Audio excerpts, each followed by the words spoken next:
In this video, we are going to be talking about PHP variables.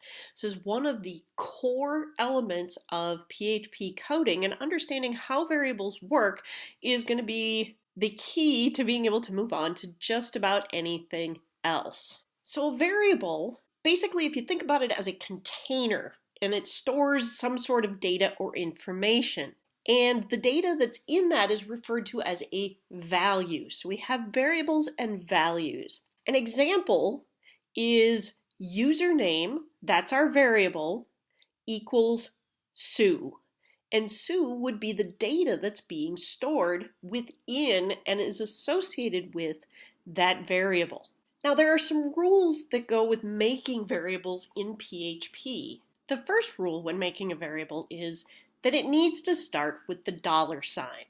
As you noticed in the prior example, it was $username. That is how we start a variable. And then it is followed by the name of the variable. And now naming your variables, while you can name them just about anything, there are some more rules that we need to adhere to. First of all, our name must start with either a letter or an underscore.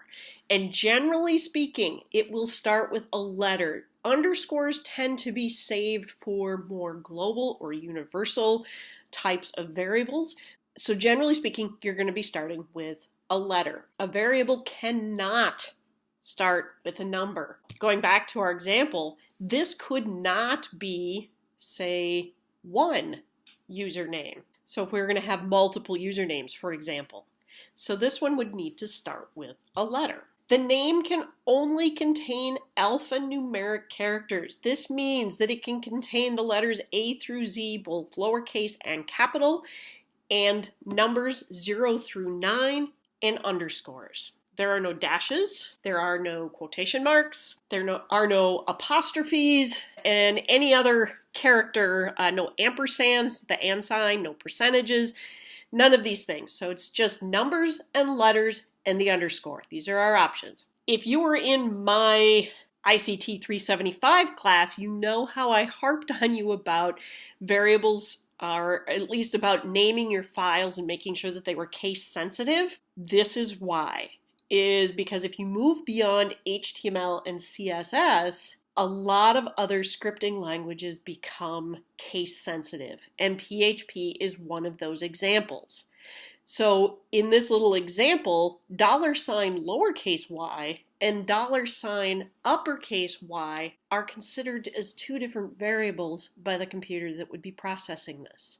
So this is why it's really important to make sure that your variables match once you name them. So let's dissect our variable a little bit. So we're going to be using this one that's called username with the value of Sue. As you can see on the left-hand side, username with the $sign in front of it is a variable. Then we use the equal sign, and then what is contained within quotation marks, and you will soon find out that single or double quotation marks work.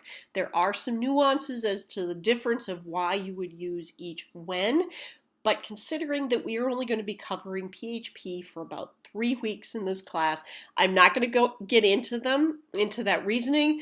If the issue happens to come up or you have a question about it, please come to me and we can talk about it. But the value is contained within quotation marks. Every command in PHP ends with a semicolon. That's how PHP knows that it has executed that line of code. In this case, where we see the name Sue, where it's all alphabetical characters, this is referred to as a string. It contains a string of characters. This could be even the case if this were, say, Sue21, if this was like a username to log into something. Because it's a string of characters and not some sort of number that we can actually add together or subtract or do any of that sort of thing, this is a string. This is an example of how we might see it in our code.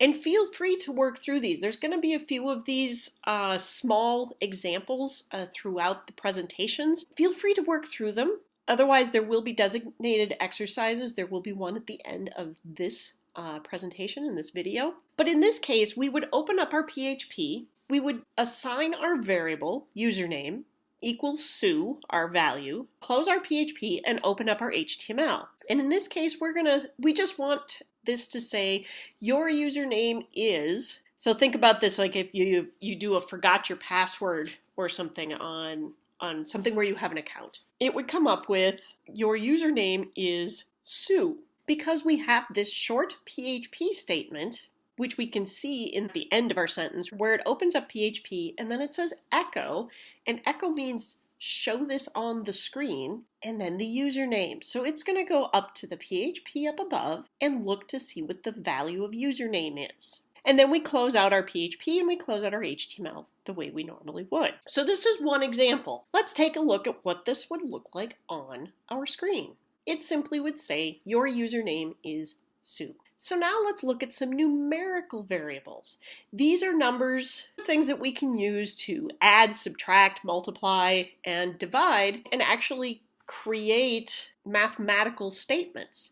We will be working with that in the presentation called operators, because that is actually what those symbols are called.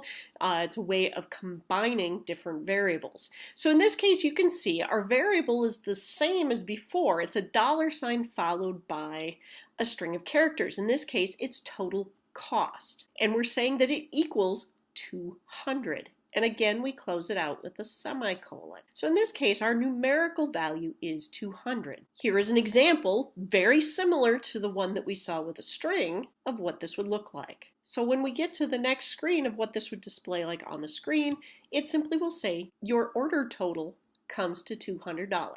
Notice the $. Let's go back.